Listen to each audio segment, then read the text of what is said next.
तीन पैकी एका रुग्णावर अँटीबायोटिक उचकामी। अँटीबायोटिक घेतायत भारतीयांचा जीव। WHOच्या इशाऱ्यानं भारताचे धावे दणाणले। तुम्ही आजारी पडल्यानंतर लवकर बरं वाटावं म्हणून थेट मेडिकल मधून अँटीबायोटिक घेत असाल तर सावधान, कारण अँटीबायोटिक औषधं तुमच्या मुळावर उठलेत। अँटीबायोटिक्सच्या अतिवापरामुळे इन्फेक्शनचा धोका वाढल्याचा टोकाचा इशारा जागतिक आरोग्य संघटनेनं भारताला दिलाय। ग्लोबल अँटीबायोटिक सर्व्हिलन्स रिपोर्टनुसार भारतात दर 3 पैकी 1 रुग्ण अँटीबायोटिक्सला प्रतिसाद देत नसल्याचं समोर आलं। हे प्रमाण आफ्रिकी देशांपेक्षाही जास्त आहे। अँटीबायोटिक्सच्या अतिवापरामुळे बॅक्टेरिया, व्हायरस, फंगल आणि इतर आजारांसाठीच्या औषधांचा प्रतिरोध कमी झाला।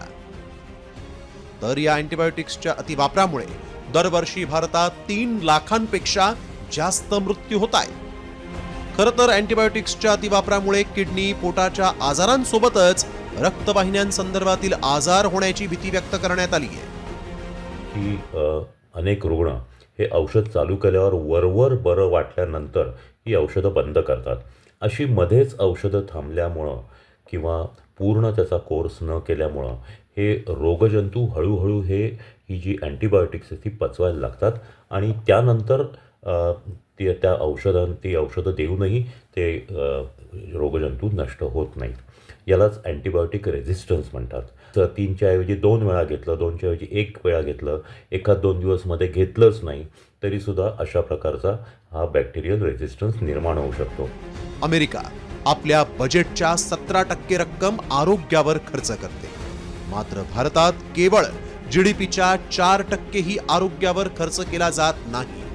त्यामुळे कमकुवत आरोग्य व्यवस्था असलेल्या आपल्या देशाला आता थेट जागतिक आरोग्य संघटनेनंच अँटीबायोटिक संदर्भात इशारा दिल्यानं आता तरी आपल्या सत्ताधाऱ्यांचे आणि नागरिकांचे डोळे उघडणार की अँटीबायोटिक्सचे डोसवर डोस घेऊन आपण स्वतःच्या पायावर धोंडा मारून घेणार हे पाहावं लागेल।